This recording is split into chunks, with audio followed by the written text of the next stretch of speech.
नवी दिल्लीतल्या AI impact परिषदेमध्ये जाऊन यूथ काँग्रेसच्या कार्यकर्त्यांनी केलेल्या आंदोलन प्रकरणी 4 जणांना अटक करण्यात आली आहे.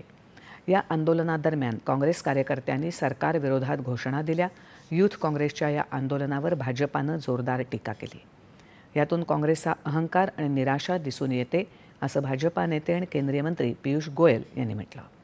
सरकारला लक्ष्य करण्यासाठी भारताचा अपमान करणं आणि विकासात अडथळा आणणं ही राहुल गांधी यांची विरोध करण्याची संकल्पना आहे, असं सांगत हे वर्तन काँग्रेसच्या कोत्या दृष्टिकोनाचं प्रतिबिंब आहे, अशी टीका गोयल यांनी केली. यूथ काँग्रेसच्या कार्यकर्त्यांनी केलेलं लाजिरवाण वर्तन हे केवळ दुर्दैवीच नाही, तर आंतरराष्ट्रीय स्तरावर भारताची प्रतिमा मलिन करण्याचा प्रयत्न आहे, असं संरक्षण मंत्री राजनाथ सिंग म्हणाले. देश जिथे प्रगती करत असेल तिथे काँग्रेस कायम अडथळे आणतं, असं भाजपा प्रवक्ते संबित पात्रा म्हणाले. AI परिषद ही भाजपाची परिषद नाही, तर संपूर्ण जगाची परिषद आहे. हे शहाणपण देखील काँग्रेसकडे नाही, असे ते म्हणाले.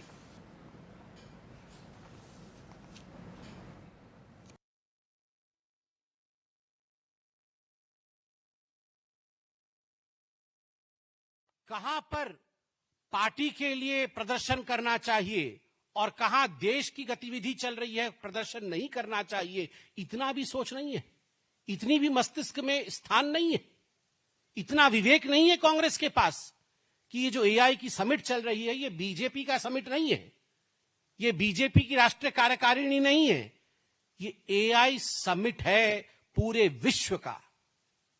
वहां we should not go topless. वहां प्रोटेस्ट नहीं होता है. Topless, brainless and shameless.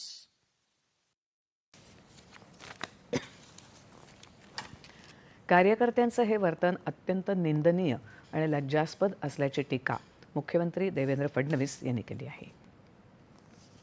आणि यानंतरच्या